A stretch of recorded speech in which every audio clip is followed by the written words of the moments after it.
ఇశ్రాయేలు కాపరి ఇమ్మానుయేలు దేవుడా అనే పాట పాడుతూ ప్రభు నామాన్ని కనపడు.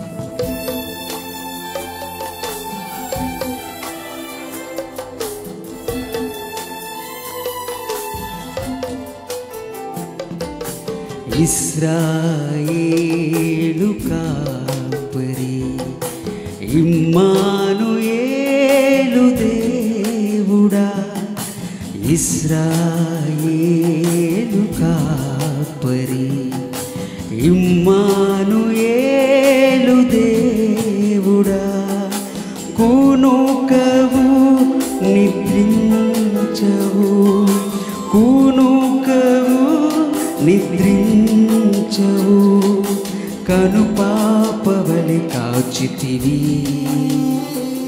నీ కనుపాపవలె కాచితివి, కనుపాపవలె కాచితివి, నీ కనుపాపవలె కాచితివి. ఇశ్రాయేలు కాపరి ఇమ్మానుయేలు దేవుడా,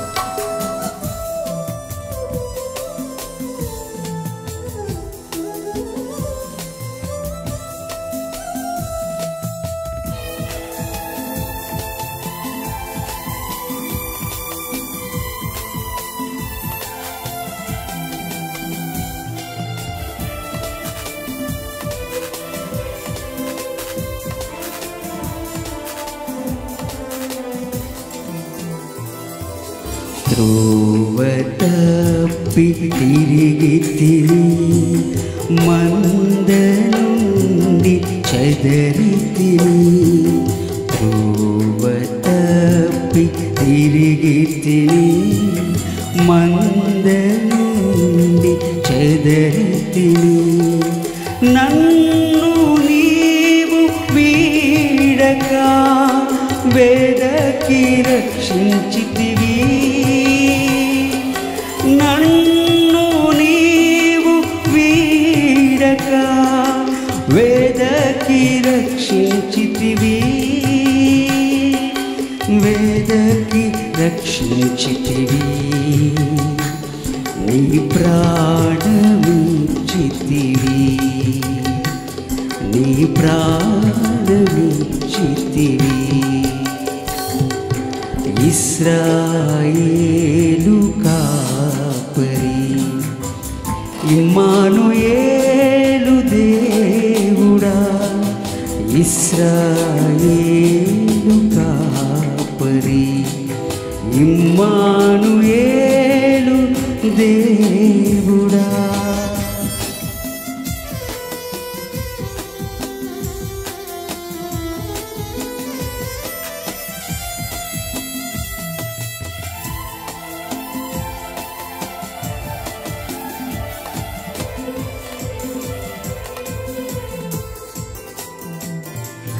నీదు కృపతో కాచితివి, ఆత్మతో నన్ను నింపితివి, నీదు కృపతో కాచితివి, ఆత్మతో నన్ను నింపితివి, నాదు పాపమంతయు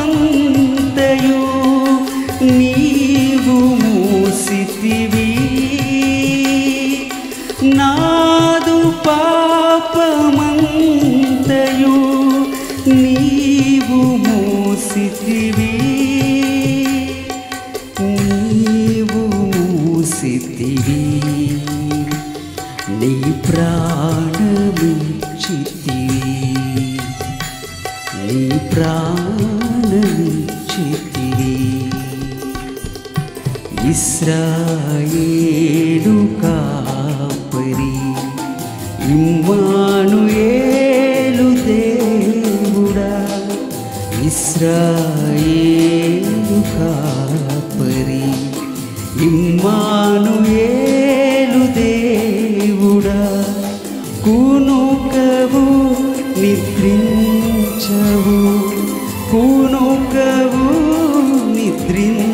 ప్రేమించవు, కను పాపవలె కాచితివి, నీ కను పాపవలె కాచితివి,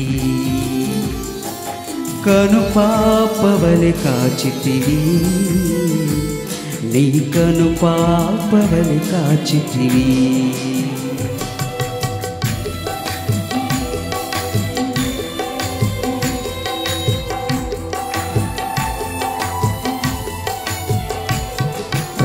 హల్లెలూయా.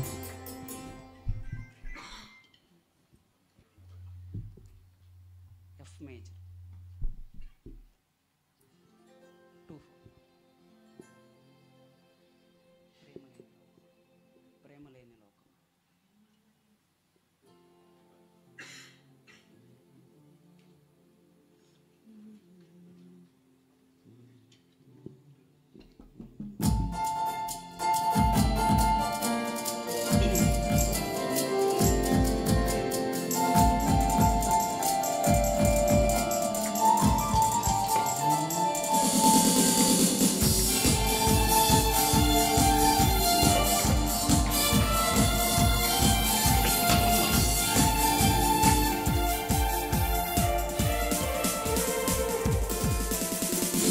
ప్రేమలేని లోకములో యేసు ప్రేమే శాశ్వతం, ప్రేమలేని లోకములో యేసు ప్రేమే శాశ్వతం.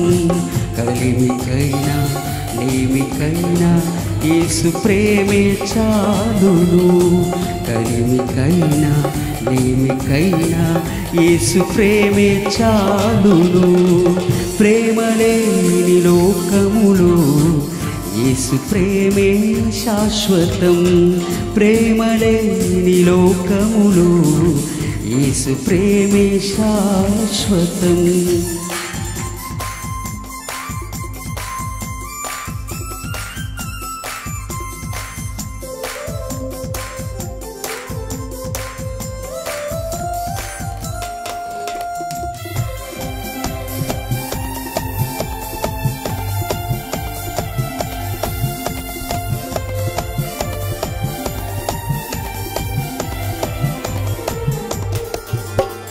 సుఖ సంపదలెన్నున్నా ప్రేమ లేనిదే వ్యర్థము, లోక జ్ఞానమంత తెలిసిన ప్రేమ లేనిదే శూన్యము.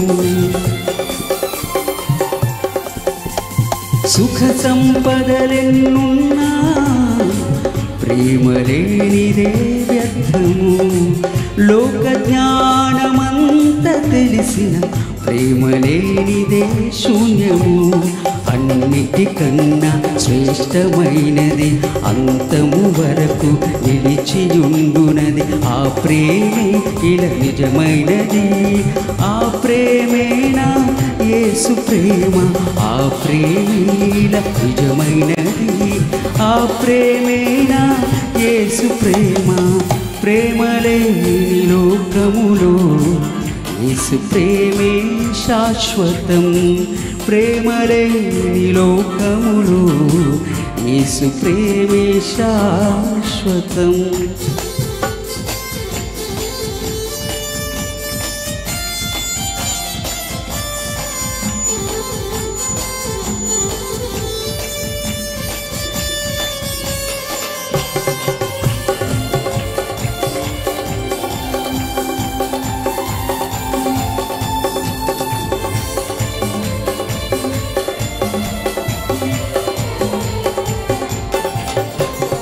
అపరాధులకై మరణించి మోక్షమార్గము చూపినది, వ్యాధి బాధలు తొలగించి స్వస్థపరచిన ప్రేమది. అపరాధులకై మరణించి మోక్షమార్గము చూపినది, వ్యాధి బాధలు తొలగించి స్వస్థపరచిన ప్రేమది. స్నేహితులెవ్వరు చూపలేనిది తల్లి ప్రేమ కన్నా మిన్నయైనది.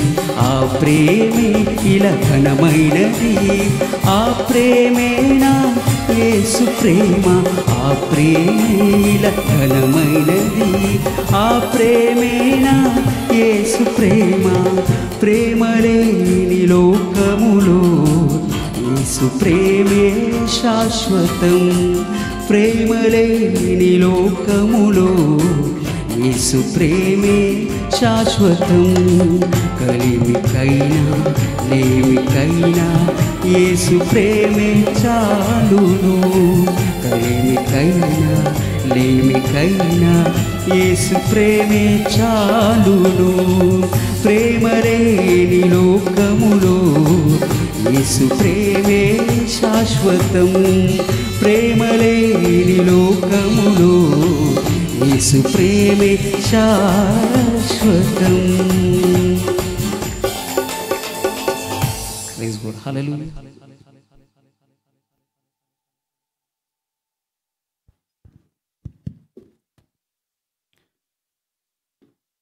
ప్రభు అయిన యేసుక్రీస్తు నామమున ఈ సాయంకాల ఆరాధనలో దేవుని సన్నిధానంలో చేరి ఉన్నటువంటి సహోదరి సహోదరులందరికీ హృదయపూర్వకమైన శుభాలు తెలియజేస్తున్నాను. దేవుని సన్నిధిలో మరొక చక్కని సమయం దేవుని పాదాల చెంత గడిపేటువంటి ధన్యత మనకు అనుగ్రహించి ఈ ఉదయం ఈ సాయంకాలం దేవుని యొక్క ఘననామమును స్తుతించి ఘనపరచడానికి ప్రభు మనకు అనుగ్రహించిన ఈ మంచి తరుణాన్ని బట్టి దేవునికి సకల మహిమ ఘనత ప్రభావములు కలుగునుగాక. ఆమేన్.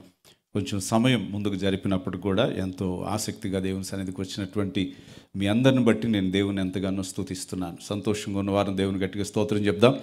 హల్లెలూయా. మంచి పాటలు పాడి ఇంతవరకు మనం దేవుని స్తుతించాము. మరి చివరిగా అందరూ లేచి నిలబడి ఉజ్జీవంగా ఒక పల్లవి చరణం పాడి ఆరాధించి దేవుని యొక్క వాక్య ధ్యానంలోనికి ముందుకు వెళ్దాం. దేవునిని ఆరాధించేటువంటి భాగ్యము పూర్వకాలమందు అంటే సమీపించరాని ఆ దేవదేవుని యొక్క సముఖానికి వెళ్ళేటువంటి అర్హత అందరికీ దొరికేది కాదు. దేవుని సన్నిధికి వెళ్ళాలంటే చాలా భయంగా వెళ్ళేవాళ్ళు. అక్కడికి వెళ్ళాలంటే ఒక దహన బలి తీసుకుని వెళ్ళాలి, ఒక యాజకుడు మధ్యవర్తిగా ఉండాలి, ఆ బలి అర్పించాలి, పరిశుద్ధ స్థలంలోనికి యాజకుడు వీరి తరఫున వెళ్ళి ప్రాయశ్చిత్తం చేయాలి. కానీ ఇప్పుడైతే ఆరాధించే ప్రతి ఒక్కరు కూడా దేవుని సన్నిధికి చేరటానికి యేసుక్రీస్తు యొక్క రక్తము మనకిప్పుడు మధ్యలో ఒక నూతనమైన ద్వారాన్ని ఏర్పరిచింది. హల్లెలూయా, హల్లెలూయా. కనుక ఇప్పుడు మనము ధైర్యంగా దేవుని యొక్క కృపాసనం చెంతకి వెళ్ళిపోవచ్చని పరిశుద్ధాత్మ దేవుడు వాక్యంలో రాసి ఉంచాడు. కనుక ఆరాధించటం అనేటువంటి భాగ్యం ఎలాంటిదంటే డైరెక్ట్గా దేవుని యొక్క కృపాసనం చెంతకు వెళ్ళేటువంటి ఒక గొప్ప కార్యము దేవునిని ఆరాధించటం. కనుక అటువంటి ఆరాధన మనం చేస్తున్నప్పుడు దేవుణ్ణి మనం ముఖాముఖిగా చూసేటువంటి భాగ్యం మనకు లభిస్తుంది. స్తుతులతో నాట్యముతో నీ సన్నిధి చేరేదను, ఆత్మతో సత్యముతో ఆరాధించేదము అనేటువంటి పాట పాడదాము.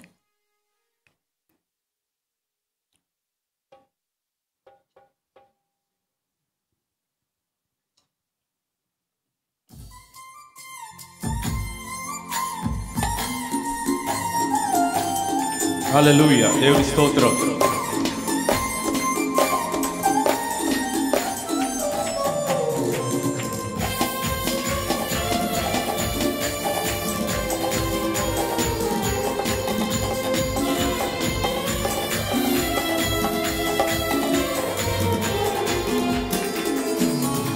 స్తుతులతో నాట్యముతో నీ సన్నిధి చేరెదము, ఆత్మతో సత్యముతో ఆరాధించెదము.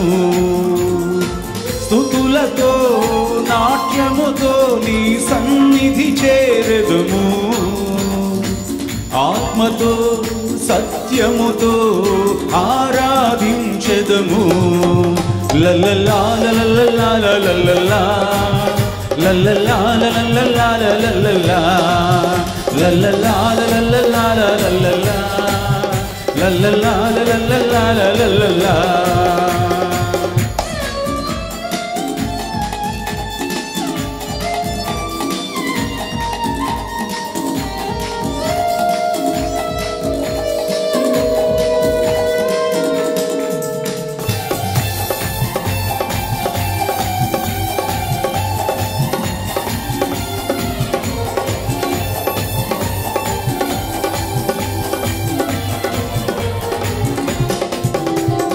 ప్రేమ స్వరూపుడా బలశౌర్యములు నీవేగా, అధిక స్తోత్రమునకు అర్హుడవు నీవేగా.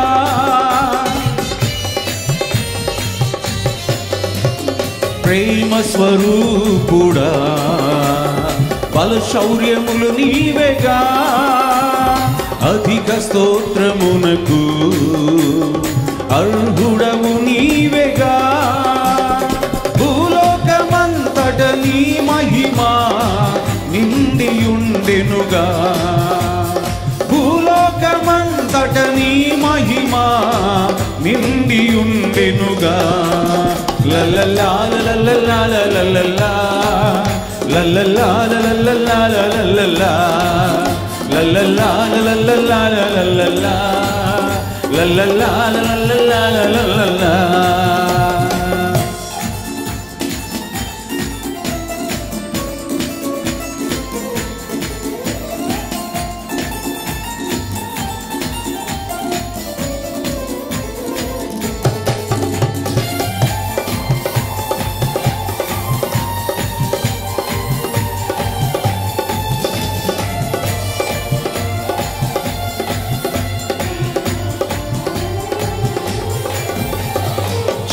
జీవనదులన్నీయు చప్పట్లు కొట్టుచున్నవి, పర్వత శిఖరములు సంతసించుచున్నవి. యేసయ్య స్తోత్రం. జీవనదులన్నీయు చప్పట్లు కొట్టుచున్నవి, పర్వత శిఖరములు సంతసించుచున్నవి. ఆకాశము కన్న నీ కృపా ఉన్నతమైనదిగా, ఆకాశము కన్న నీ కృపా ఉన్నతమైనదిగా. లల్లలా లల్లలా లల్లలా లల్లలా లల్లలా లల్లలా లల్లలా లల్లలా లల్లలా లల్లలా లల్లలా లల్లలా. స్తుతులతో నాట్యముతో నీ సన్నిధి చేరెదము, ఆత్మతో సత్యముతో ఆరాధించెదము. స్తుతులతో నాట్యముతో నీ సన్నిధి చేరెదము, ఆత్మతో సత్యముతో ఆరాధించెదము. స్తుతులతో నాట్యముతో నీ సన్నిధి చేరెదము, ఆత్మతో సత్యముతో ఆరాధించెదము.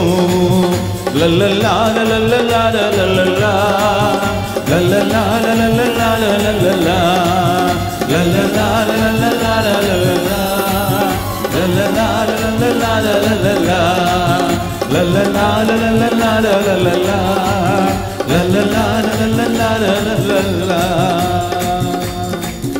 హల్లెలూయా. ప్రార్థన చేసుకుందాం. పరిశుద్ధుడైన మా తండ్రి, మీకు స్తోత్రములు నాయన.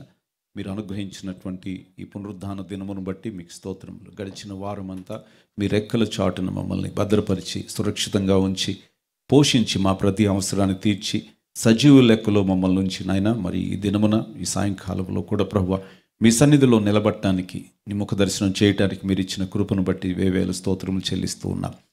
ఈ యొక్క సాయంకాల ఆరాధన సమస్తము మీ నామమునకి ఆరోపిస్తున్నాం నాయన. జరిగినటువంటి కార్యక్రమం అంతటిని బట్టి నీకే స్తోత్రాలు. ముందున్నటువంటి వాక్య పరిచర్యలో మాకు సహాయం చేయండి, మాతో మీరు మాట్లాడండి. ఈ వాక్యము చేత మా యొక్క ఆత్మీయ స్థితిగతులను ప్రభువా నూతనపరచమని ప్రార్థన చేస్తున్నాం. నీ యొక్క వాక్యములో వెల్లడయ్యేటువంటి నీ జీవము గల శక్తిని మా హృదయాంతరంగాలలో ప్రభువా ప్రవహింపచేయమని ప్రార్థన చేస్తున్నాం. నైనా లోపల నాటబడినటువంటి ఒక గొప్ప అక్షయ బీజంగా నీ వాక్యం మాలో మొలకెత్తి ఫలించి 30, 60, 100 మాలో ఫలింపచేయుటకు కృప చూపమని ప్రార్థన చేస్తున్నాం. వింటున్నటువంటి నిబిడ్లను బలపరచండి, ప్రతి అవసరాన్ని తీర్చండి. ఆయా స్థలాల్లో ఉండి ఆరాధనలో ఏకీభవిస్తున్న ప్రతి బిడ్డను కూడా ఆశీర్వదించి మీ సన్నిధి సమాధానము, నీ సన్నిధిలో ఉన్నటువంటి సర్వసంతోషాలు, సుఖము, సమస్త దీవెనలు మీ బిడ్డలకు దయచేయమని యేసుక్రీస్తు నామమున ప్రార్థిస్తున్నాం తండ్రి. ఆమెన్. దేవునికి స్తోత్రం. హల్లెలూయా. కొద్ది సమయం మనం దేవుని యొక్క అమూల్యమైనటువంటి లేఖనాలను దేవుని యొక్క ఆత్మ సహాయము ద్వారా ధ్యానం చేద్దాము. దేవుని యొక్క వాక్యము మనకెంతో క్షేమాభివృద్ధిని, ఆత్మీయ స్వస్థతను, మానసిక సంతోషాన్ని, ఉల్లాసాన్ని, నూతనమైన ఉత్తేజాన్ని ఇచ్చేటువంటిది దేవుని యొక్క వాక్యం. ఈ లోకంలో సంతోషం కావాలని మనుషులు పలు విషయాల్లో సంతోషాన్ని వెతుకుతూ ఉంటారు. అంటే జీవితం యొక్క పరమార్థం ఏంటంటే మనిషి అన్నిట్లో కూడా సంతృప్తి, సంతోషాన్ని వెతుకుతాడు. ఏది కొన్నా, ఏది తిన్నా, ఏది చేసినా ఎంత సంతోషం వచ్చింది, ఎంత ఆనందించాను అని ప్రతి దాంట్లో ఆ సంతోషాన్నే మనిషి వెతుకుతాడు. అన్నిటికీ మూలము హ్యాపీనెస్సే. సో ఈ నిజమైనటువంటి సంతోషము మన హృదయంలో కేవలం మనం మనసులో అనుభవించేదే కాకుండా ఆత్మీయ స్థితిలో కూడా సంతోషం ఉండాలి. ఆత్మలో కూడా సంతోషం కలగాలి. మన ఆత్మకు కూడా ఆనందింపచేసేటువంటి ఆ విషయాలను మన ఆత్మకు కూడా మనం చేకూర్చగలిగినట్లయితే ఆత్మ సంతోషంగా ఉంటుంది, మనసు సంతోషంగా ఉంటుంది. ఆ విధంగా మనిషి పరిపూర్ణ సంతోషాన్ని జీవితంలో అనుభవిస్తాడు. యేసుక్రీస్తు ప్రభువారు మనకి ఆ పూర్ణ సంతోషాన్ని ఇస్తానని మనకు వాగ్దానం చేశాడు. కనుక దేవుని సన్నిధి సంతోషానికి నిలయం, సమాధానాన్ని ఇచ్చేటువంటి చోటని మనం మరవకూడదు. దేవుని కొరకు మనం జీవిద్దామని చేసుకున్నటువంటి తీర్మానాల్లో ప్రభు యొక్క రాజ్యాన్ని మనం ఇంకా విస్తరింపచేయటానికి మనం చేయగలిగినటువంటి పని ఏంటంటే మనం సంతోషంగా ఇతరుల ముందు బ్రతకటమే. ఇతరుల ముందు మనం సంతోషంగా ఉంటే మనం ఒక మంచి సాక్షిగా ఉండగలుగుతాం. వీరు ప్రభువుని బట్టి చాలా ఆనందంగా ఉన్నారు, ప్రభువుని కలిగినందున చాలా సంతృప్తిగా ఉంటున్నారు, వీరు నిండైన జీవితం జీవిస్తున్నారు, ఎన్ని కష్టాలు వచ్చినా, ఎన్ని శోధనలు వచ్చినా ఏమాత్రం చెల్లించకుండా నిలకడగా అలా ఉంటున్నారని లోకస్తులు మిమ్మలను బట్టి క్రీస్తులో ఉన్నటువంటి ఆ సంతృప్తి ఏంటో వాళ్ళు కూడా అర్థం చేసుకుంటారు. అంటే మీరు ఒక నిదర్శనంగా ఉంటారు వాళ్ళకి. ఎవరైనా దేన్నైనా తీసుకోవాలన్నా, కొత్త దాన్ని ప్రయోగం చేసి దాన్ని ఏదన్నా ఒకసారి చూడాలనుకున్నా కానీ ఎవరైనా చేసిన వాళ్ళు ఉన్నారు ఇంతకుముందని ఒక ఎగ్జాంపుల్ చూడాలని ప్రయత్నం చేస్తారు. ఎవరైనా చేశారా, ఎవరైనా దాన్ని చూసారా, చూస్తే వాళ్ళ అనుభవం ఏంటో మాకు చెప్తారా అని ఈ ఎక్స్పీరియన్సెస్ కోసం, ఎవరైనా ఇచ్చే టెస్టిమోనియల్స్ కోసం, రివ్యూస్ కోసం అందరూ వాటిని చదువుతూ ఉంటారు. వాళ్ళ యొక్క ఎక్స్పీరియన్స్ని బేస్ చేసుకుని వీళ్ళు నిర్ణయం తీసుకుంటారు, చాయిస్ చేస్తారు. ఆ విధంగా మనము నశించుతున్నటువంటి లోకానికి నిజమైన సంతోషానికి చిరునామా ప్రభు అయిన యేసుక్రీస్తే అని మన యొక్క ఆత్మీయ ప్రయాణం, మన యొక్క స్పిరిచువల్ లైఫ్ని వాళ్ళకి ఒక ఎగ్జాంపుల్గా వాళ్ళ ముందు మనం పెట్టేటువంటి వాళ్ళంగా ఉండాలి. అప్పుడు వాళ్ళకి వేరొక ఆప్షన్ ఉండదు. మన ముందే ఒక లైఫ్ ఎగ్జాంపుల్ ఉంది, మన ముందే ఒక సజీవ సాక్ష్యం ఉంది. ఇంత ఆనందంగా సంతోషంగా జీవిస్తున్నారు, వీళ్ళని చూసి మనం ఎందుకు అలా ఉండకూడదని వాళ్ళు ప్రభు అయిన యేసుక్రీస్తుని వెంబడించడానికి, వాళ్ళకు రైట్ డెసిషన్ తీసుకోవడానికి, సంతోషంగా జీవించేటువంటి క్రైస్తవుడు వాళ్ళకు ఒక ఆదర్శంగా ఉంటాడు. అలాంటి సంతోషము మనం ఎప్పుడు కోల్పోకూడదు. మరి ముఖ్యంగా విశ్వాస సంబంధమైనటువంటి కార్యక్రమాలు చేసేటప్పుడు, అంటే ఆరాధించేప్పుడు, ప్రార్థనకు వచ్చేప్పుడు, ఆదివార ఆరాధన సమయాలు, దేవుని సన్నిధికి వచ్చేటువంటి సమయంలో సంతోషం అనేది అక్కడే మొట్టమొదట ఎక్స్ప్రెస్ చేయాలి. యెహోవా మందిరమునకు వెళ్ళుదమని జనులు నాతో అన్నప్పుడు నేను సంతోషించి తిని అన్నాడు. నిజమైన సంతోషం ఫస్ట్ ఎక్స్ప్రెషన్ ఎక్కడొస్తుందంటే దేవుణ్ణి ఆరాధించడానికి వెళ్దాము అన్నప్పుడు ఆ జాయ్ అండ్ హ్యాపీనెస్ అక్కడే మొట్టమొదట ఎక్స్ప్రెస్ చేయాలి. అక్కడ గనక ఆనందాన్ని కోల్పోయారంటే మెల్లమెల్లగా విశ్వాసంలో మీకు ఉన్నటువంటి నమ్మకం కూడా సడలుతుంది అని దాని యొక్క అర్థమై ఉన్నది. మరి ముఖ్యంగా ఈ అంత్య దినాల్లో మనము జీవించేటువంటిది విశ్వాసంతోనే జీవిస్తాం మనం. ఎందుకనగా ఈ లోకము రానున్న కాలంలో మరింత ప్రమాదకరంగా మారుతుంది. ఇంకా అస్థిరంగానే ఉంటుంది, కానీ స్థిరమైనటువంటి కాలం మన ముందేమి ఉండదు. లోకం మొత్తం, దాంట్లో ఉన్నటువంటి సమస్తము కూడా కదిలించబడతాయి. The whole heavens and the earth will be shaken. అన్నీ కదిలిపోతాయి. అంటే ఒక విధంగా చెప్పాలంటే it will be a shaking world. కదిలిపోతున్న ప్రపంచంగా ఉంటుంది. ఈ కదిలిపోతున్నటువంటి ప్రపంచంలో కదలని వారుగాను, స్థిరులుగా మీరు వేరుపారిన వారై ఉండాలంటే, ఇంటి వలె కట్టబడిన వాళ్ళై ఉండాలంటే, ఒక ఇల్లు స్ట్రాంగ్గా గట్టిగా కట్టేస్తే ఆ ఇల్లు ఎలాగైతే అన్మూవబుల్గా ఉంటుందో అలాగా కట్టబడిన వాళ్ళు ఉండాలి. చెట్టు దాని వేరులు నేలలోనికి బాగా తన్నినప్పుడు బాగా డీప్గా రూటెడ్ అయిపోయి ఉంటుంది. కాబట్టి పైన ఎన్ని పెనుగాలులు వచ్చినా కానీ ఆ చెట్టు ఏమాత్రం పడిపోదు. కారణం అది వేరు తన్ని ఉన్నది కాబట్టి. మనం క్రీస్తులోనికి, దేవుని వాక్యంలోనికి వేరు తన్నిన వారమై కట్టబడిన వాళ్ళమైతే డెఫినెట్గా అన్షేకబుల్గా మనం ఉండగలుగుతాం. ఎందుకనగా ఆ డివైన్ స్ట్రెంగ్త్, దేవుడిచ్చేటువంటి ఆ దైవిక బలము మనకు అనుదినము నిలబెట్టేటువంటి బలంగా ఉంటుంది. కనుక వాక్యం చెప్పింది నిజమే. తొట్టిల్లకుండా తన మహిమ ఎదుట మిమ్మలను నిర్దోషులుగా నిలబెట్టువాడు అని యూదా పత్రికలో ప్రభువుని గురించి చెప్పాడు. ఈ యొక్క సమయంలో నేను దేవుని వాక్యంలోంచి యాత్ర కీర్తన 125వ కీర్తన సామ్స్ 125, ఇది యాత్ర కీర్తన అని చెప్పి మనం ఆ పైన ఉన్నటువంటి మాటల్లో మనం చదువుతాము. 120వ కీర్తన మొదలుకుని ఇవన్నీ కూడా యాత్ర కీర్తనలు. 134వ కీర్తన వరకు ఇవి యాత్ర కీర్తనలు. అనగా ఇశ్రాయేలు ప్రజలు యెరూషలేమునకు యాత్ర చేసినటువంటి సమయంలో వారు యాత్రికులుగా వెళ్తూ ఈ కీర్తనలు పాడుతూ ఆ పట్టణాన్ని సమీపిస్తూ ఉంటారు, యెరూషలేం పట్టణాన్ని సమీపిస్తారు. మనం కూడా ఒక విధంగా చూస్తే ఈ ఆత్మ సంబంధమైనటువంటి యాత్రలో ఉన్నటువంటి వాళ్ళమే. మనము యాత్రికులము, పరదేశులమై ఉన్నాం. ఉదయం మనం ధ్యానం చేశాము, మనకు నూతన యెరూషలేం అనేటువంటి పేరు మనకు పెట్టబడుతుందని చెప్పి. అంటే మన పేరు, మన పౌరస్థితి, మన యొక్క స్వాస్థ్యము పరలోకమందు ఉన్నది కనుక ఈ యాత్ర కీర్తనలు మనకు కూడా ఒక విధంగా చాలా విశ్వాసాన్ని, ధైర్యాన్ని ఇచ్చేటువంటి కీర్తనలు అయి ఉన్నాయి. ఈ కీర్తనలో 125వ కీర్తనలో మనందరికీ తెలిసినటువంటి వాక్యము, యెహోవా యందు నమ్మిక ఉంచువారు కదలక నిత్యము నిలుచు సియోను కొండవలే ఉందురు. చాలా శ్రేష్టమైనటువంటి మాట, అన్షేకబుల్నెస్. కదలక నిత్యము నిలుచు సియోను కొండవలే ఉందురు. ఎందుకనంటే దేవుని యందు ఉన్నటువంటి నమ్మికయే కదలకుండా మనలను నిత్యము నిలిచేట్టుగా మన చేసేది. యేసుప్రభువు వారు చెప్పారు, ఈ నా మాటలు విని వాటి ప్రకారం చేయు ప్రతివాడు బండ మీద తన ఇల్లు కట్టుకునిన బుద్ధిమంతుని పోలి ఉంటాడని మత్తయి సువార్త 7వ అధ్యాయంలో యేసుప్రభు చెప్పాడు. మనము అందరం కడుతున్నాం, కానీ దేని మీద కట్టుకుంటున్నాం? మనం కదలక నిత్యము నిలిచి ఉండే దాని మీద మనం కట్టుకుంటున్నామా, లేకపోతే కదిలిపోయేటువంటి ఇసుక లాంటి ఈ లోక ఆశల మీద, ఈ లోకపు పద్ధతుల మీద, ఆచారాల మీద మన విశ్వాస జీవితాన్ని కట్టుకుంటున్నామా? ఒకవేళ కనుక ఇసుక మీద ఇల్లు కట్టుకున్నట్లయితే ఆ ఇంటి మీదకి వానలు, వరదలు వచ్చాయి, ఆ ఇల్లు కొట్టుకుని వెళ్ళిపోయిందట. కానీ బండ మీద తన ఇల్లును కట్టుకునేటువంటి బుద్ధిమంతుని యొక్క ఇల్లు మాత్రము ఆ ఇంటి మీదకి వానలు, వరదలు వచ్చినప్పటికీ ఆ ఇల్లు కదలలేదు, ఏమాత్రము కొట్టుకుని పోలేదు. కారణం ఏంటంటే దేవుని మాటలను ఆధారం చేసుకుని మాటల ప్రకారంగా కట్టుకున్నాడు, వాక్య ప్రకారంగా తన జీవితాన్ని కట్టుకున్నాడు. యెహోవా యందు నమ్మిక ఉంచువారు కూడా అలాగే నిత్యము నిలిచి ఉండేటువంటి సియోను కొండలాగా ఉంటారు. సియోను కొండ అంటే యెరూషలేం పట్టణంలో ఉండేటువంటి దేవుని మందిరం ఉండే ఒక పర్వతము. సియోన్ అంటే దేవుని యొక్క సింహాసనము. సియోను అంటే దేవుని యొక్క నివాస స్థలము అని మనము దేవుని వాక్యాన్ని బట్టి చూస్తాం. ఈ యొక్క సియోను కొండ కదలక నిత్యము ఎందుకు అలా ఉంది అంటే యెరూషలేము చుట్టూ పర్వతములు ఉన్నట్టు అని రాశాడు. యెరూషలేము చుట్టూ ఏమున్నాయి? ఇది నిత్యము కదలకుండా ఉండటానికి మొట్టమొదటి కారణం ఏంటంటే యెహోవా యందు నమ్మిక ఉంచటమే. యెహోవా యందు నమ్మిక ఉంచిన వాడు నిలిచుంటాడు, నమ్మిక ఉంచని వాడు కొట్టుకుని పోతాడు. భక్తిహీనుడు వరదలో కొట్టుకుని వెళ్ళిపోతాడు. They will be taken away, they will be drifted away, they will be washed అవే. అవన్నీ కొట్టుకుని వెళ్ళిపోతాయి భక్తిహీనులు. కారణం, దేవుని యందు నమ్మిక ఉంచనప్పుడు వారు చేసే ఏ ప్రయత్నం కూడా నిలబడదు. దేవుని యందు నమ్మిక ఉంచినటువంటి వారి యొక్క సకల ప్రయత్నాలు నిత్యము నిలిచే ఉంటాయి. సియోను కొండ ఎందుకని నిత్యము నిలిచి ఉందంటే చుట్టూ పర్వతాలు, ఒక సహజ సిద్ధమైనటువంటి ఒక కోట ఉన్నట్టుగా ఆ కొండ చుట్టూ ఒక కోట ఉంటుంది.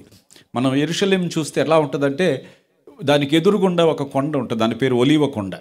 ఈ ఒలీవ కొండ మీద ఎక్కి యెరూషలేమును చూస్తున్నప్పుడు స్టేడియంలో గ్యాలరీలో కూర్చుని గ్రౌండ్లో ఆడుతున్న వాళ్ళని చూస్తున్నట్లుగా ఆ కింద మందిర పర్వతం కనబడుతుంది. ఇది 300 అడుగులు ఎత్తు ఉంటుంది ఒలీవ కొండ. కొంచెం ఎత్తుండటం వల్ల ఆ పైనుంచి ఆ మందిర పర్వతం చూస్తే ఆ మందిర పర్వతము, ఆవరణము, అక్కడ ఉన్నటువంటి డోమ్ ఆఫ్ రాక్ కానీ, అల్ అక్సా కానీ, ఆ ప్రక్క ఉన్నటువంటి ఆ కాంప్లెక్స్ అంతా, టెంపుల్ మౌంటైన్ కాంప్లెక్స్ అంతా మనకి స్పష్టంగా క్లియర్గా కనబడుతుంది. ఇది హైట్లో ఉండటం వల్ల. ఎప్పుడైనా పెద్ద పెద్ద కోటల యొక్క గోడలు చాలా ఎత్తుగా కడతారు. యెరూషలేముకి దేవుడు సహజమైనటువంటి ఫోర్టిఫికేషన్ ఇచ్చాడు. దాని చుట్టూ ఒలీవల కొండ ఉంది. ఆ కొండ మీద కూర్చున్నప్పుడు యేసు ప్రభు వారు కూడా యెరూషలేమును చూశాడని వాక్యంలో మనం చూస్తాం. ఈ చుట్టూ పర్వతాలు ఉండటం వలన దాని చుట్టూ ఒక ప్రాకారము, దాని చుట్టూ ఒక కావలి గోపురము, దాని చుట్టూ ఒక బలమైనటువంటి ఎత్తైన ఒక గొప్ప బుల్వార్క్ లాగా, అంటే ఆ పట్టణాన్ని ఎవరైనా వచ్చి ముట్టడించాలన్నా కూడా ముట్టడించడానికి వీలు లేనటువంటి ఎత్తైన గోడ వలె ఈ యెరూషలేము చుట్టూరా పర్వతాలు ఉన్నాయి. దేవునికి స్తోత్రం కలుగును గాక. హల్లెలూయా, హల్లెలూయా. దేవుని యందు నమ్మిక ఉంచేటువంటి వాడు సియోను కొండవలే ఉంటాడు. రెండవది, దాని చుట్టూ పర్వతాలు ఉన్నట్లుగా యెహోవా ఇది మొదలుకొని నిత్యము తన ప్రజల చుట్టూ ఉండును. ఎంత మంచి వాగ్దానం చూడండి. దేవుడు చుట్టూ, తన ప్రజల చుట్టూ ఉంటాడట. దేవుడు ఎప్పుడు తన ప్రజల్ని విడనాడేవాడు కాదు. మీరు ఆయన యందు నమ్మిక ఉంచినట్లయితే God will always surround you. మీ చుట్టూ ఉంటాడు ఆయన. జకరియా గ్రంథంలో ప్రవక్త అయినటువంటి జకరియాకు చెప్పాడు, జకరియా, నేను ఆ పట్టణం చుట్టూ నేను ఒక అగ్ని ప్రాకారము వలె ఆ పట్టణానికి నేను ఉంటానని. జకరియా గ్రంథము 2వ అధ్యాయము 5వ వచనమును మనం చదివినట్లయితే, నేను దాని చుట్టూ ఎలాగుంటానన్నాడు దేవుడు. అగ్ని ప్రాకారముగా ఉందును, నేను దాని మధ్యను నివాసినై మహిమకు. ఇప్పుడు ఈ సియోను ఎందుకని కదల్చబడకుండా ఉంది? దాని శత్రువులు ఎంతోమంది సియోనును కదిలించాలని ప్రయత్నం చేశారు. శత్రువులు సియోనును ఎప్పుడు నాశనం చేయాలని, ఇక యెరూషలేం అనేది ఉండకూడదని, ఆ యొక్క పట్టణాన్ని పూర్తిగా సమూల ధ్వంసం చేయాలని ఎంతోమంది వచ్చారు. రాజు అయినటువంటి సెన్హరీబ్ హిజ్కియా దినాల్లో ముట్టడి వేశాడు. హిజ్కియాకి కబురు పంపించాడు, నువ్వు దేవుణ్ణి నమ్ముకున్నావా? నీ దేవుడు నా చేతిలోంచి నిన్ను కాపాడలేడు. నేను యెరూషలేం చుట్టూ ముట్టడేశాను, నువ్వు వచ్చి నాకు లోబడిపో అని హిజ్కియా దగ్గరికి వర్తమానాలు పంపించి చాలా బెదిరింపులు బెదిరించాడు. బెదిరిస్తే హిజ్కియా, యెషయా దేవుని సన్నిధికి వెళ్ళి ప్రార్థన చేశారు, ప్రభువా వీడి యొక్క బెదిరింపులు ఏంటి నాయన, ఈ బెదిరింపులు ఇలా ఉన్నాయి ఏంటని హిజ్కియా దేవుని సన్నిధిలో ప్రార్థన చేస్తే, దేవుడైనటువంటి యెహోవా యెరూషలేం మీదకి వచ్చినటువంటి శత్రువులను తన దూతను పంపించి, ఒక దూత వెళ్ళి ఆ రోజులో ఆ సెన్హరీబ్ యొక్క సైన్యంలో 185,000 మందిని హతం చేశాడు. దేవుని స్తోత్రం, హల్లెలూయా. 185,000 మందిని హతం చేశాడు. వాళ్ళు యెరూషలేమును ఆక్రమించలేకపోయారు, యెరూషలేమును ముట్టడించలేకపోయారు, అక్కడి నుంచి పారిపోయారు ఆ స్థలంలోంచి.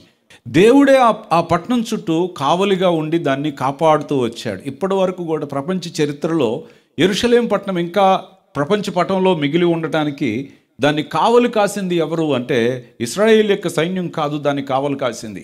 ఇశ్రాయేల్ యొక్క శక్తిని బట్టి ఆ పట్టణం ఇప్పటివరకు కాపాడబడి ఉండలేదు.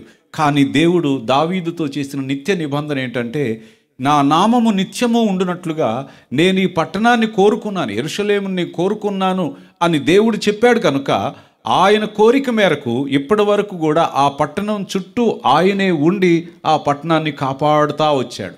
అంటే ఒక్కసారి దేవుడు నిబంధన చేసిన తర్వాత ఆయన యందు నమ్మిక ఉంచినటువంటి ప్రజల యొక్క సంరక్షణ దేవుడే చూసుకుంటాడు. హల్లెలూయా. కీర్తనలు 46వ కీర్తన 3వ వచనం చూసినప్పుడు, భూమి మార్పు నొందినను, నడి సముద్రములలో పర్వతములు మునిగినను, వాటి జలములు ఘోషించుచు నురుగు కట్టినను, పర్వతములు కదిలినను మనము భయపడం. చూడండి, భూమి మార్పు నొందిన, దాని తర్వాత సముద్రాలు తమ యొక్క స్థితిగతులు స్థానాలు తప్పిపోయినా, పొంగు కట్టినా సరే, భూమి మార్పు నొందినా సరే, మనము మాత్రం భయపడము, మనం కదలము అంటున్నాడు. అసలు భయపడాల్సిన పని లేదు. 82వ కీర్తన 5వ వచనంలో అక్కడ కూడా ఇంకొక గొప్ప కాన్ఫిడెన్స్ అక్కడ మనకు కనపడుతుంది. దేవుని వాక్యంలో, జనులకు తెలివి లేదు, వారు గ్రహింపరు, వారు అంధకారములో ఇటు అటు తిరుగులాడుదురు, దేశమును కొన్నటువంటి ఆధారములన్నీ కదులిపోతున్నాయి, సమస్తం కదులుతున్నాయి. మనం దేనికి కూడా చెల్లించాల్సిన పని లేదు. ఎందుకని అంటే, మొట్టమొదటిది దేవుని యందు నమ్మిక ఉంచారు. దేవుడు భక్తిపరులకు ఆయనే స్థిరత్వాన్ని ఇస్తాడు, ఆయనే సంరక్షణ అనుగ్రహించేటువంటి దేవుడై ఉన్నాడు. 96వ కీర్తన 10వ వచనంలో, యెహోవా రాజ్యము చేయుచున్నాడు, లోకము కదలకుండా స్థిరపరచబడి ఉన్నది, న్యాయమును బట్టి ఆయన జనములను పరిపాలన చేయును, ఈ వార్తను అన్యజనులలో ప్రకటించుడి. అంటే దేవుని యొక్క రాజ్యం ఎక్కడైతే ఉంటుందో ఆ రాజ్యము, ఆయన అధికారము, ఆయన యొక్క సార్వభౌమత్వం ఏ జీవితంలో పనిచేస్తుందో ఆ జీవితాలు కదలకుండా ఉంటాయి. కారణము దేవుడు అక్కడ రాజు అయి ఉన్నాడు కనుక. సో దేవుని నమ్మిన జనం కానీ, దేవునిని ఆశ్రయించిన ప్రజలు కానీ ఎన్నటికీ కదలక నిత్యము నిలిచి ఉండే ఏ కొండలాగుంటారు? సియోను కొండలాగుంటారు. సో సియోను కొండ యొక్క స్థిరత్వానికి దాని యొక్క రహస్యం ఏంటి? What is the secret? అది చాలా చిన్న కొండే కానీ అది కదలకుండా ఇప్పటికీ అలా నిలబడటానికి కారణము దేవుని యందు నమ్మిక ఉంచడమే.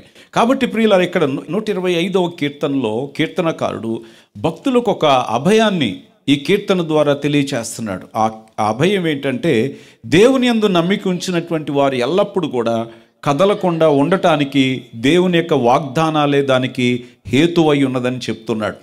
3వ వచనంలో నీతిమంతులు పాపము చేయుటకు తమ చేతులు చాపకుండునట్లు భక్తిహీనుల రాజదండము నీతిమంతుల స్వాస్థ్యము మీద ఉండదు. చూడండి, నీతిమంతులు ఏం చేయకుండా దేవుడు పాపము చేయుటకు తమ చేతులు చాపకుండునట్లు. హల్లెలూయా. నీతిమంతులు పాపాన్ని దేవుడు అడ్డగిస్తున్నాడు. వచ్చి నీతిమంతులు పాపములో జారిపోకుండా ఆయనే వచ్చి వారిని కాపాడుతున్నాడు. అనేకసార్లు మనం కూడా చిన్న చిన్న శోధనలకు మనం గురి అవుతూ ఉంటాం. ఆ చిన్న చిన్న శోధనలకి మనకున్న విశ్వాసాన్ని కోల్పోయే పరిస్థితులు మన మీదకి అపవాది తీసుకొస్తూ ఉంటాడు. తీసుకొచ్చినప్పుడు వాటిని బట్టి మనం అధైర్యపడకుండా అటువంటి సన్నివేశాలని అధిగమించడానికి పరిశుద్ధాత్మ దేవుని సహాయాన్ని మనం కోరినట్లయితే పాపము చేయకుండా నీతిమంతులను దేవుడు ఆపే దేవుడై ఉన్నాడు.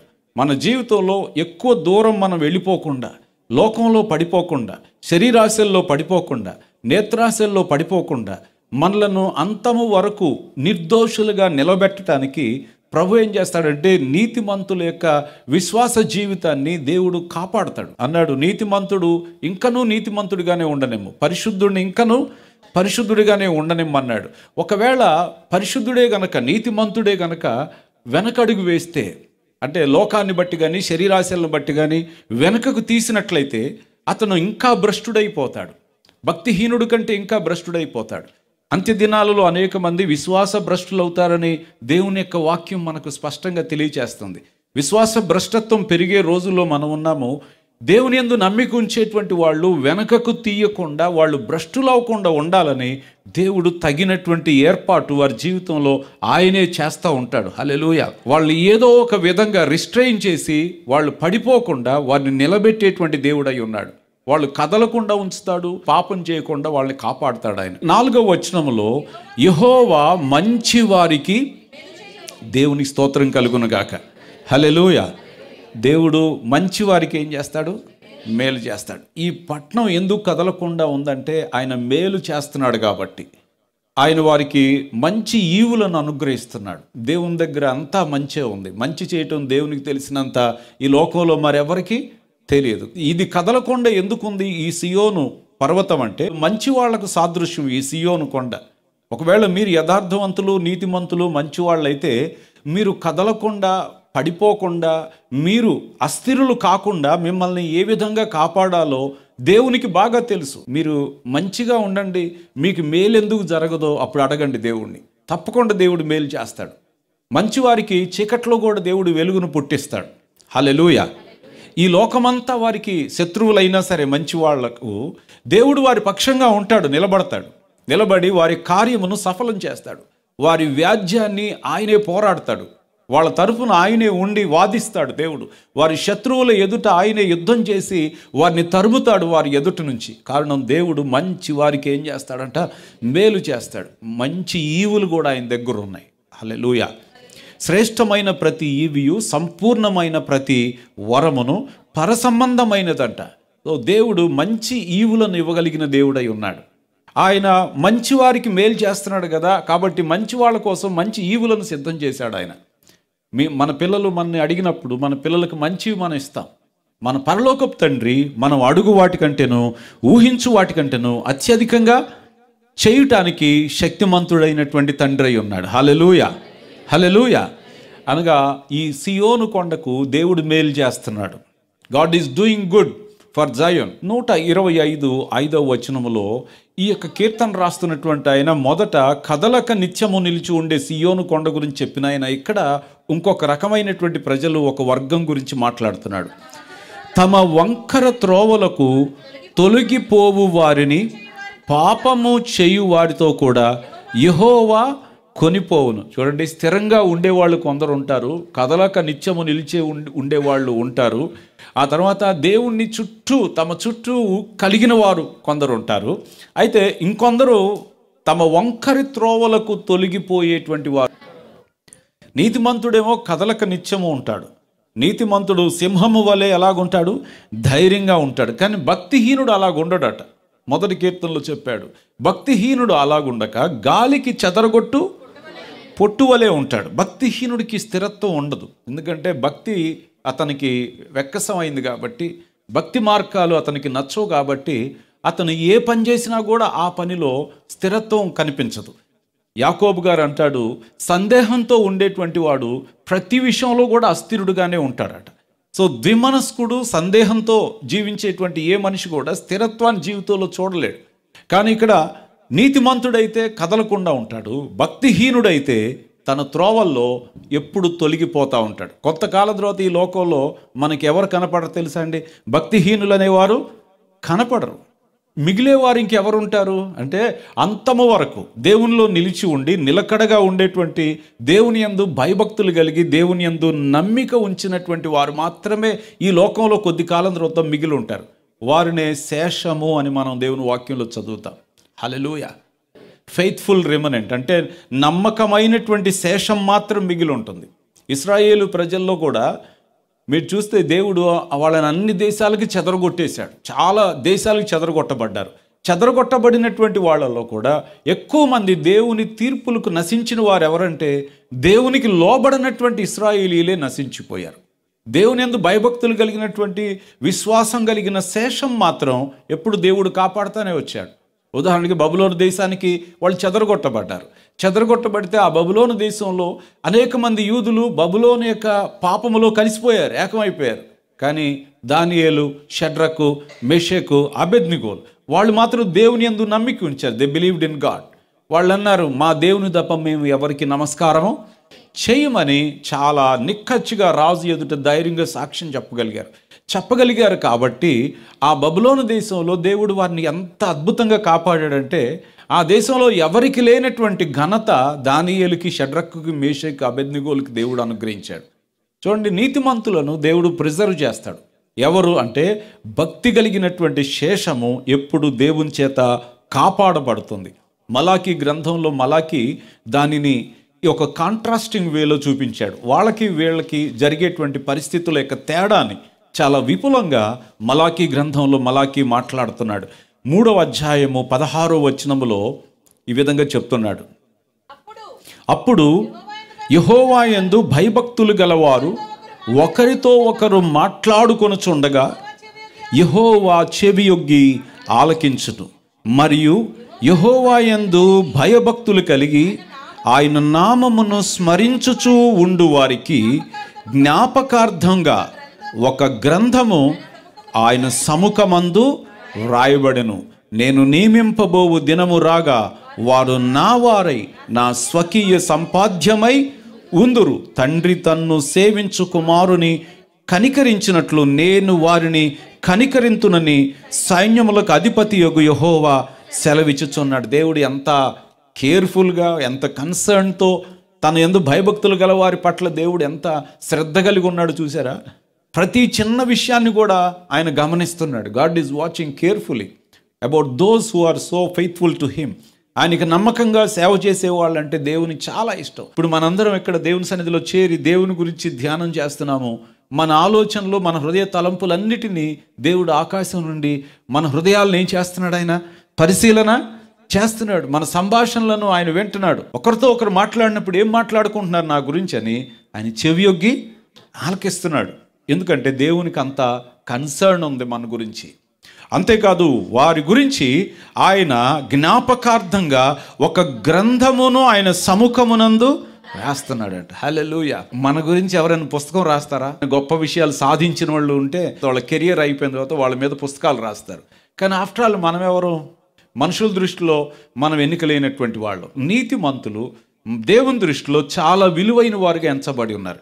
మరి ముఖ్యంగా యెహోవా తమకు దేవుడు కాగలిగినటువంటి జనులు ధన్యులై ఉన్నారు కనుక, ఆయన యందు నమ్మిక ఉంచారు కనుక they kept trust on him. నా దేవుడు ఖచ్చితంగా నా విషయంలో నన్ను ఎప్పుడు కూడా విడిచిపెట్టడు అని ఎలాంటి శోధన వచ్చినా కానీ ఆ నమ్మకాన్ని ఆయన మీద పెట్టుకుని ఉంచారు. మరి దేన్ని నమ్మలేదు వాళ్ళు. ఆయన వైపే చూస్తున్నారు. అన్ని కష్టాలు వచ్చినా అటే చూస్తున్నారు. మనుషుల వైపు చూడటం లేదు. ఆయన యందే నమ్మిక ఉంచారు కనుక 100% ఆయన ఏం చేస్తున్నాడంటే వాళ్ళ గురించి ఒక గ్రంథాన్ని రాస్తున్నాడు. జ్ఞాపకార్థ గ్రంథం అంట. ఇంకా పరలోకానికి వెళ్ళిన తర్వాత బహుశా అందరికీ ఎవరెవరి మీద ఏమేం గ్రంథం రాశాడు దేవుడు, ఆ గ్రంథాన్ని మీ ముందు చూపించి ఇది నీ పేరు రాసిన జ్ఞాపకార్థ గ్రంథం చూసుకో అంటాడేమో. కారణం నువ్వు నా యందు నమ్మిక ఉంచావు కనుక నేను నీ గురించి నేను ఒక జ్ఞాపకార్థమైనటువంటి గ్రంథాన్ని నేను రాశాను అని పరలోక రాజ్యంలో ఆయన సింహాసనం ముందు నిలబడిన దినమున బహుమానాలు ఇచ్చే రోజున ఇవి బయటికి వెల్లడి చేస్తాడని నేను అనుకుంటున్నాను. అంతేకాకుండా ఆయన ఏమన్నాడు, నా స్వకీయ సంపాద్యమై ఉందురు. వాళ్ళు ఏమై ఉంటారండి? నా స్వకీయ సంపాద్యమై ఉందురు, నేను వారిని కనికరింతునని సైన్యములకు అధిపతి యెహోవా సెలవిచ్చుచున్నాడు. 18లో ఒక ఆసక్తికరమైనటువంటి మాట ఉంది. అప్పుడు నీతి గలవారెవరో, దుర్మార్గులెవరో, దేవుని సేవించు వారెవరో, ఆయనను సేవించని వారెవరో, మీరు తిరిగి 2 గుంపులు వేరు చేయబడ్డాయి ఇక్కడ. ఒకళ్ళు నీతి గలవారు, దుర్మార్గులు, సేవించువారు, సేవించని వారు, కుమారులు, ఆయన్ని విసర్జించినటువంటి వాళ్ళు, 2 రకాలైనటువంటి గుంపులు ఉంటాయి. దేవుని దృష్టిలో కూడా ఎవరెవరు ఎలాంటి వారో ఆయన దగ్గర జాబితా ఉంది. వారి క్రియల చొప్పున వారి పట్ల దేవుడు జరిగించే వారై ఉంటున్నాడు. కనుక దేవుని మీద నమ్మిక ఉంచినటువంటి వారికి దేవుడే కంప్లీట్గా ఆయన రెస్పాన్సిబిలిటీ తీసుకుంటున్నారు వాళ్ళ పట్ల. 125వ కీర్తనలో ఈ చివరి వచనంలో, తమ వంకరి త్రోవలకు తొలగిపోవు వారిని పాపము చేయువారితో కూడా యెహోవా. సో వాళ్ళు ఉండరు. ఇంకొంతకాలం తర్వాత భక్తిహీనులు వేరైనా చిగురైనా లేకుండా పూర్తిగా వాళ్ళు తొలగించబడతారు. మరి ఇశ్రాయేలు మీద ఏముంటుంది? సమాధానం ఉండును. హల్లెలూయా. ఇశ్రాయేలు మీద ఏముంది? సమాధానం ఉంది. ఇప్పుడు మనం జస్ట్ ఒక ఇలస్ట్రేషన్గా మనం తీసుకున్నట్లయితే ఇశ్రాయేలే లేకుండా చేయాలని చెప్పి హమాస్ అక్టోబర్ 7వ తారీఖున చాలా పెద్ద భయంకరమైనటువంటి మారణ హోమాన్ని లేపింది. మారణ హోమాన్ని ప్రారంభించినటువంటి హమాస్ అనేటువంటి ఆ సంస్థ ఇప్పుడు ఒకళ్ళ తర్వాత ఒకళ్ళు వాళ్ళ యొక్క సైన్యము, వాళ్ళ బెటాలియన్స్ అందరూ కూడా గాలికి పొట్టెగిరిపోయినట్టుగా వాళ్ళ ముందు నిలబడలేకపోతున్నారు. ప్రపంచాన్ని వాళ్ళు అడుక్కుంటున్నారు, దయచేసి ఇజ్రాయేల్ని ఆపండి, ఏదో రకంగా ప్రపంచ కోర్టులో అయినా వాళ్ళని చివాట్లు పెట్టైనా ఆపండి దాన్ని, లేదా ప్రపంచ అధినేతలందరూ వాళ్ళకి ఏదో రకంగా ఆంక్షలు విధించి వాళ్ళని ఆపండి బాబో అని చెప్పి మొత్తుకుంటున్నారు. ప్రపంచాన్ని కాళ్ళు ఏళ్ల పట్టుకుంటున్నారు. ఈ ప్రపంచాధినేతల్లో అనేక మంది ఏంటంటే సరైనటువంటి వాళ్ళ వేషధారణ బయటపెట్టి ఇశ్రాయేలు పట్ల డబుల్ స్టాండర్డ్స్ని ఎక్స్ప్రెస్ చేస్తా. ఇశ్రాయేల్ చేస్తేనేమో అది తప్పు, మిగతా వాళ్ళు ఎవరైనా చేస్తేనేమో అది ఒప్పు, అది చేయొచ్చు, సమర్థించగలరు, ఎవరు మాట్లాడరు దాని గురించి. అది ఇశ్రాయేల్ ఏదైనా ఎంత చిన్న చేయగానే అది ప్రపంచానికి పెద్ద వార్త భూతద్దంలో పెట్టి అది అందరికీ ప్రకటించి చాలా అన్యాయం చేసేస్తున్నారు, ఘోరం చేసేస్తున్నారు, అది చేస్తున్నారు, ఇది చేస్తున్నారు. ప్రపంచంలో ప్రతి రాజ్యం చేసే ఘోరాలు తీసుకుంటే వీళ్ళు చేసే అసలు కనీసం ఇంత కూడా ఉండవు, అది అంత కూడా జరగదు. అది కూడా కొలాటరల్ డ్యామేజ్. కారణం, ఒక ప్రాంతానికి వెళ్ళి యుద్ధం చేసినప్పుడు ఖచ్చితంగా బాంబు ఆ వ్యక్తి మీదే పడద్దని గ్యారంటీ ఎవరు ఇవ్వలేరు. వాళ్ళు ఇళ్ల పరిసరాల్లోనే బాంబులు సమస్తం అన్నీ పెట్టుకుంటారు కనుక ఆ డ్యామేజ్ వాళ్ళు ఏం చేయలేరు. దాన్ని అక్కడికి పాంప్లెట్లు ఇసురుతారు, ఎస్ఎంఎస్లు పంపిస్తారు, అక్కడి నుంచి వెళ్ళిపోండి సురక్షిత ప్రదేశాలు, కానీ చేయగలిగినంత చేస్తారు. వాళ్లను ఎన్నో రకాలుగా ఇబ్బందులు పెట్టాలని ప్రయత్నం చేస్తున్నారు. చూడండి, వాళ్ళని పూర్తిగా లేకుండా చేస్తామని అన్నవాళ్ళు ఇప్పుడు మొత్తం పాతాళానికి వెళ్ళిపోతున్నారు. బహుశా వీళ్ళందరూ యొక్క ఆశ ఎప్పటికీ నెరవేరుతుందా? ఎందుకని ఇశ్రాయేలు మీద ఏముంది?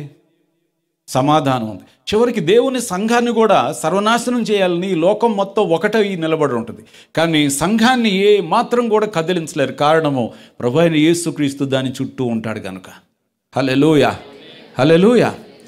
ఆయన దాని చుట్టూ పర్వతాలు ఉన్నట్టుగా ఆయన కదలనివ్వకుండా భూమి మార్పు నొందిన సముద్రాలు పొంగు కక్కినా సరే మనం మాత్రం భయపడాల్సిన అవసరమేమీ లేదు. ఎందుకంటే ఇశ్రాయేలును కాపాడువాడు కునుకడు, రెప్పపాటును కూడా ఆయన కురుకు వేసేటువంటి దేవుడు కాదు. ఇప్పుడు ఈ యొక్క ఉగ్రవాద సంస్థలన్నీ ప్రపంచంలో ఇశ్రాయేల్ మీద ఇప్పుడు ఆయుధాలతో యుద్ధం చేయడానికి భయపడుతున్నాయి. అవి వేరో రకంగా ఏదో ఒక విధంగా గిల్లికజ్జాలు లేకపోతే తొండి చేసి ప్రపంచ దేశాలను అడ్డం పెట్టుకుని ఏదో ఒక విధంగా ఇజ్రాయేల్ని వాళ్ళని మన దారికి తెచ్చుకోవాలని ప్రయత్నం చేస్తున్నారు. కానీ ఇజ్రాయిల్ అంత తొందరగా లోబడే జనం కాదు. ఏ దేశం ఒప్పుకున్నా ఒప్పుకోకపోయినా వాళ్ళు ఒక్కటే అన్నారు, పూర్తి విజయం సాధించేంత వరకు వెనకకు తిరిగే ప్రసక్తే లేదు. అమెరికా ఆగమన్నా ఆగం, ఆస్ట్రేలియా ఆగమన్నా ఆగం, ఎవరు ఆగమన్నా ఆగేదే లేనే లేదు. ఎందుకంటే ఇశ్రాయేలుకు దేవుడు ఇచ్చినటువంటి ఒక వాగ్దానం, దాని మీద ఏముండాలని? సమాధానం ఉండాలి. సమాధానాన్ని పాడు చేసేటువంటి వాళ్ళు ఎవరైనా వాళ్ళే పాడైపోతారు. ఇతరులకు శాంతి లేకుండా చేయాలనుకున్న వాళ్ళు వాళ్ళ శాంతినే వాళ్ళు కోల్పోతారు. జరిగేది అదే. కానీ దేవుని యందు నమ్మిక ఉంచువారు మాత్రం కదలక నిత్యము నిలిచి ఉండు సియోను కొండలాగా ఉంటారు. చూడండి, ఇప్పటికీ ఇశ్రాయేలు దేశం అలాగ నిత్యము నిలిచి ఉండడానికి గల కారణం ఏంటంటే దేవుడు వారితో చేసినటువంటి నిబంధన. హల్లెలూయా. దేవుడు వారితో చేసిన నిబంధన, ఆ నిబంధనే వారిని ఇప్పటి వరకు కూడా నిలబెడతా ఉంది. ప్రియులారా, నేను క్లుప్తంగా ఈ యొక్క రాత్రి ఈ క్లుప్త సందేశాన్ని మీ ముందు పెట్టడానికి కారణం ఏంటంటే మనము ఈ చివరి దినాల్లో జీవిస్తున్నాము. దేవునికి సంబంధించిన వాళ్లను కదిలించాలని ఈ లోకం, సాతాను చాలా విస్తృతంగా ప్రయత్నం చేస్తూ ఉన్నది. లోకం ప్రయత్నిస్తుంది, అపవాది కూడా ప్రయత్నం చేస్తున్నాడు. దేవునికి వ్యతిరేకమైనటువంటి భక్తిహీనులు కూడా ప్రయత్నం చేస్తున్నారు. విశ్వాసుల్ని, దేవునికి సంబంధించింది ఏదైనా కానీ, అది ఇశ్రాయేలు అవనివ్వండి, క్రైస్తవులు అవనివ్వండి, ఈ రెండిటిని కదిలించాలని లోకం ప్రయత్నిస్తూ ఉంటుంది. అయినప్పటికీ కూడా మనం పూర్తిగా దేవుని యందే నమ్మిక ఉంచుదాం. హల్లెలూయా. ఆయన యందు పూర్తి నమ్మకం ఉంచి ఆయన మీద ఆధారపడి ఉండుంటే మనలను ఎవరు ఎన్నటికీ కదల్చలేరు. స్థిరంగా మనలను నిలబెట్టగలిగినటువంటి, జీవము కలిగినటువంటి దేవుడై ఉన్నాడు కనుక ఆయన వైపు మనం చూద్దాం. కాబట్టి మనం వెనకడుగు వేయకూడదు. మనము దేవుని యందు విశ్వాసంలో సన్నగిలిపోకూడదు. దేవుని మీద మనం ఉంచేటువంటి నమ్మకంలో మన విశ్వాసం యొక్క పరిపూర్ణతను మనం కోల్పోకుండా కంప్లీట్ ట్రస్ట్ దేవుని మీద ఉంచడానికి మన మనసులో ఆయన మీద ఆనుకునే విధంగా ప్రతి దినము దేవుని యొక్క వాక్యాన్ని బట్టి, ప్రార్థన బట్టి దేవుని మరి ఇంకా నమ్మటంలో ఇంకా సీరియస్నెస్ రావాలి. చాలామంది ప్రజల్లో ఇంకా సీరియస్గా దేవుణ్ణి నమ్మటం, ఆయన మీద ఆనుకోవడం, ఆధారపడటం, ఆయన యొక్క శక్తి సామర్థ్యాల మీద సంపూర్ణమైనటువంటి నమ్మకాన్ని కలిగిన వారమై ఉన్నట్లయితే దెన్ దేవుని కార్యాలు మన యొక్క జీవితంలో మనం చూస్తాం. హల్లెలూయా. పీస్ అండ్ స్టెబిలిటీ, సెక్యూరిటీ ఆయనే మనకిచ్చే దేవుడై ఉన్నాడు. ఆమేన్.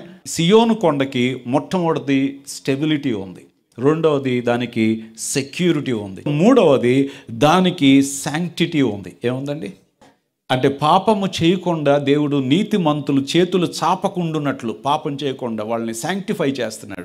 సో దానికి ఒక శాంక్టిటీని దేవుడు ఆ పట్టణానికి అనుగ్రహిస్తున్నాడు.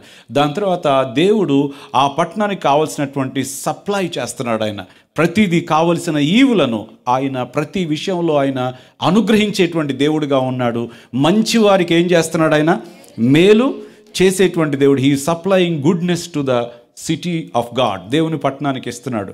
చివరిగా he is giving the peace and prosperity to the city. పట్టణానికి శాంతిని, సమాధానాన్ని దయచేసే దేవుడై ఉన్నాడు. కనుక అట్టి దేవుని యందు విశ్వాసం ఉంచినట్లయితే మనం కూడా కదలక పీస్ఫుల్గా, స్టేబుల్గా, రైచస్ పీపుల్గా దేవుని కోసం వర్ధిల్లేటువంటి కృప దేవుడు మనకు దయచేస్తాడు. ప్రార్థన చేసుకుందాం. అందరూ కూడా ప్రభు పాదముల చెంత తలలు వంచి ఏకీభవించండి. పరిశుద్ధుడైన మా తండ్రి, నీకు స్తోత్రం చెల్లిస్తున్నాను నాయన.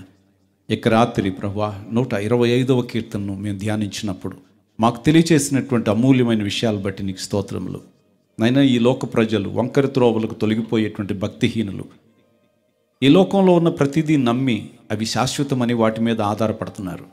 కానీ కొద్ది కాలానికి అవి వాళ్ళను పడగొట్టి వాళ్ళు నశించిపోయేట్టుగా ఆ ఆధారాలన్నీ లయమైపోతున్నాయి. కానీ మాకున్న ఆధారం నువ్వే అయి ఉన్నావు. భూమి ఆకాశాన్ని సమస్తాన్ని కదలకుండా నువ్వు స్థిరపరిచిన దేవుడు అయి ఉన్నావు. లోకం మారినా మారని దేవుడు గనుక నీ యందు మేము నమ్మిక ఉంచున్నాము. నిన్ను నమ్మిన వారిని ప్రభువా ఎల్లప్పుడూ జ్ఞాపకాల్లో ఉంచుకొని వారికి నీ సన్నిధిలో ఒక జ్ఞాపకార్థ గ్రంథాన్ని కూడా రాసే దేవుడు అయినందుకు స్తోత్రాలు నాయన. ఇక్కడ ఉన్నటువంటి ప్రతి బిడ్డకు అలాంటి ధన్యత దయచేయండి. వారిని కదలకుండా నిలబెట్టండి, స్థిరపరచండి, సంతోషాన్ని, సమాధానాన్ని వారికి అనుగ్రహించి ఆశీర్వాదం వైపుకు నడిపించమని యేసు నామమున ప్రార్థిస్తున్నాం తండ్రి. ఆమెన్. దేవుని స్తోత్రం. ఈ సమయంలో మనం దేవునికి కానుకలు అర్పిద్దాం. దేవునికి ఇచ్చి దేవుని ఆశీర్వాదం పొందుదాం.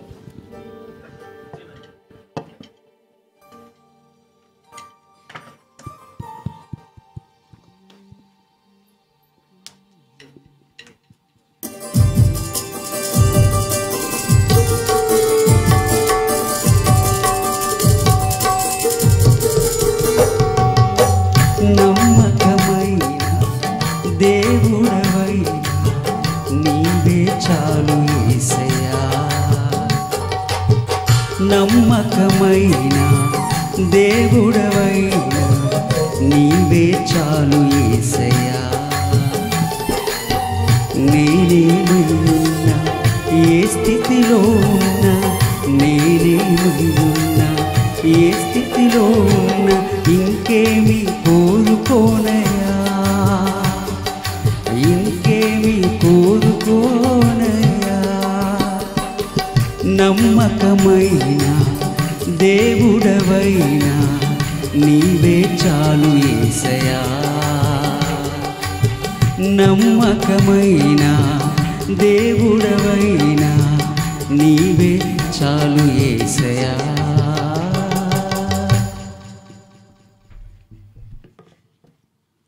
చివరి ప్రార్థన ఆశీర్వాదంతో ఆరాధన ముగించుకుందాం.